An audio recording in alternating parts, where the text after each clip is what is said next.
Hi, friends. This is Arpita Bector, and I'm here to talk about my legal journey, a fairly young 7 year legal journey. So let's start from the beginning. I completed law from NLIU Bhopal in 2013. I did an LLM from UPenn, US in 2015. I got sworn in as a New York attorney in 2018, which is fairly recently. Right now, I have my own practice. I have my own chamber practice. I'm based in Ludhiana, Punjab. So let's start from how I got where I am right now. So, right after law school, I worked with an AOR. I practiced before the Supreme Court, the Delhi High Court, the Tisazari, and the Saket. Those were the specific district courts that I attended when I was in Delhi. Uh, Great exposure. Working in the Supreme Court gives you a different insight into law. The question of law is discussed in the Supreme Court, so you understand the level of arguments. It's more jurisprudential. You go into the theory behind a particular law. Now, the only con of jumping straight to the Supreme Court before starting at the trial court level is that you miss out on procedure. If you don't know how to file a case, what's the first step in filing a case? How much court fees you need to pay? What is the stamp duty that needs to be applied? Who do you go to when you have to file a case? What is inspection? How do you take out the files? How do you cross-examine? What do you do about that? I mean, that's like the base and foundation of law. So great to work in the Supreme Court, but do get your experience at the trial court before you make that jump. So right after the Supreme Court, I applied for my LLM and I got accepted into UPenn. LLM is a great year of learning. My subjects were mostly litigation based. It was commercial law theory, commercial litigation strategy, criminal law theory, constitutional litigation. I mean, these were my favorite subjects.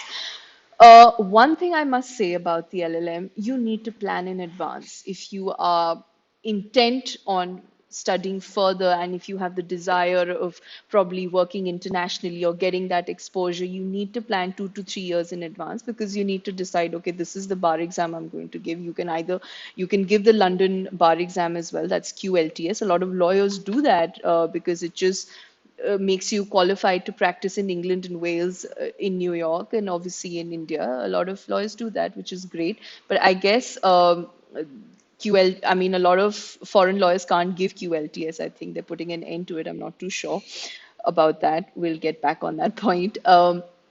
So that being said, plan in advance. What do you want to make out of your LLM year? It's a crucial year. You're investing time, energy, most importantly, a lot of money if you're doing an international LLM. You need to come out with something. I went into the LLM program knowing that I'm going to come back to India and practice and get into litigation, eventually open my own chamber practice. There was a moment where I felt that maybe let's just explore an international law firm job, but I guess the procedural aspect of getting an international job is a lot, and it's not necessarily based on your knowledge, um, because I guess there's a visa hassle as well. So people, you need to be clear and you need to plan in advance if you want an international job. So, anyways, as per my goal, I came back to India and I worked with a law firm in Bombay. I worked with Wadia Gandhi, which is one of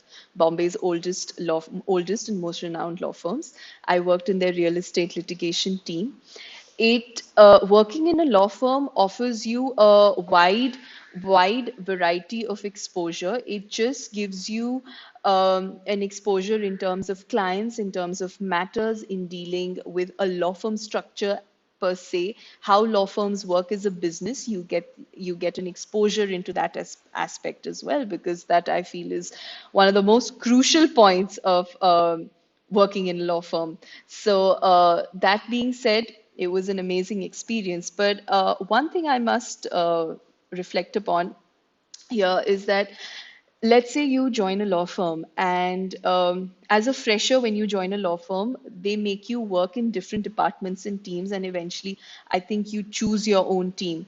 But a lot of students I've seen is that they want to work in a law firm, so they'll apply in any department they get the job.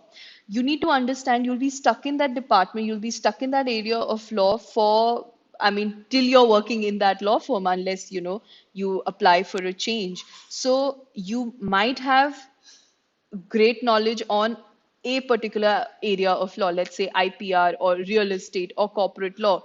But again, if you want to set up your practice, you need to know everything under the sun. As simplistic and ludicrous as it sounds, it's imperative to know everything. So you have to work on that. So I realized that I was getting into that maze, and I decided to eventually move back to my hometown in Jabalpur and start practicing there because I'd made up my mind, all right, I need to open my own practice, open my own chamber practice. So where do I get clients? That's the biggest question. No better place than your hometown, your family, friends. Reach out to that network. Tell them that, okay, I've got my education, I've become a lawyer. Come on, give me cases, I can help you out legally. So that experience was amazing because there you get to argue cases. I mean, unlike Delhi or Bombay, where you're assisting a senior in your own hometown, and when you're practicing at the trial court and different forums, the consumer protect, especially in the consumer forum, NCLAT, you understand so much about arguing a case because I guess when I was in Delhi, I must have argued a minimum of 3 to 4 cases. Um, in the Supreme Court and High Court, in the trial court, I would go and appear, but they don't, I mean, seniors, obviously, they won't give you those kind of matters so early in your career. So that is definitely an advantage of practicing in the High Court and the trial court, and best if it's in your own hometown because you definitely learn a lot and you reach out to people. The a crucial aspect of being a lawyer is networking. You need to have your network. Where do you get clients? You need to reach out to people, connect with your alumni, connect with your school friends. I mean, who knows who needs a lawyer? So, that being said, I think the disadvantage of practicing in Jabalpur was that when you work in a Delhi and a Bombay and then you go to a US for further education, your expectations, your thinking, obviously it changes. And then just coming back and dealing with a different milieu of people who have a social, cultural, economic background that is completely different. I mean, it can be a challenge, but again, you need to understand that as a lawyer, your biggest task is to satisfy your clients. You need to deliver to the best of your abilities. So obviously that is a takeaway. And I guess here people's skills come into place. If you can navigate that very smartly without getting into, the loopholes of gender bias. See, that exists. I mean, I today in Ludhiana, I get told every day that why you practicing here. If you can just ignore that, focus on the work, believe me, you will eventually create milestones in your career. So that being said, I eventually got married and I moved to Ludhiana in Punjab, and it's been a great experience. I worked with a lawyer here, and then just to learn the procedure, and eventually I've set up my own practice. And it's great because you get to cross-examine your own witnesses, you get to file your own cases, and it's wonderful when you see slowly the number of your clients are increasing. Of course, the initial years are difficult, excuse me. It will take years. I mean, let's be realistic. It'll take 3 to 4 years to really get into the flow of the work. But then make use of these years to your advantage. Learn more, interact more, network more, and I'm sure slowly, but steadily, you will reach your goal. Just two takeaways before I wrap this up. An LLM is not a means to an end. You don't do an LLM to get a job. You do it to gain knowledge, to widen your legal horizon. Very important, very important. A lot of students do an LLM thinking that, I will get a great job. Please don't get into that. You might get a great job, but eventually you will be stuck on that point. What do I really want from life? So be honest to yourself, have that conviction that what you're doing is right, and eventually things will work out. So that is number one. Number two, start from the trial code. Believe me, it's very important. It's very, very important.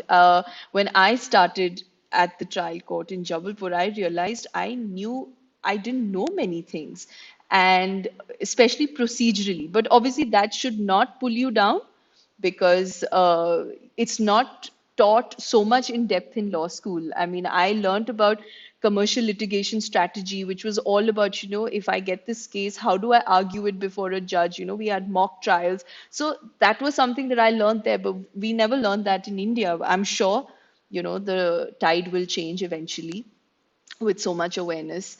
So that's there. And what else? I guess that's about it. And last point, if you're thinking of getting into litigation, please understand it takes a lot of patience, perseverance. Don't lose hope. If you're a woman, forget it. I mean, you're a human being first, then a woman. So as a human being, you have the right to pursue your profession. If you start seeing things through the gender lens, you will always feel disgruntled. I know many people will disagree with this point, but let's just look at it, legally. Everything needs to be based on facts, on science. So if we can remove our emotions and apply logic, things will definitely move in a much calmer and a peaceful way. So I guess that's about it. Just keep at it, and you'll be very close to your goal. Thank you.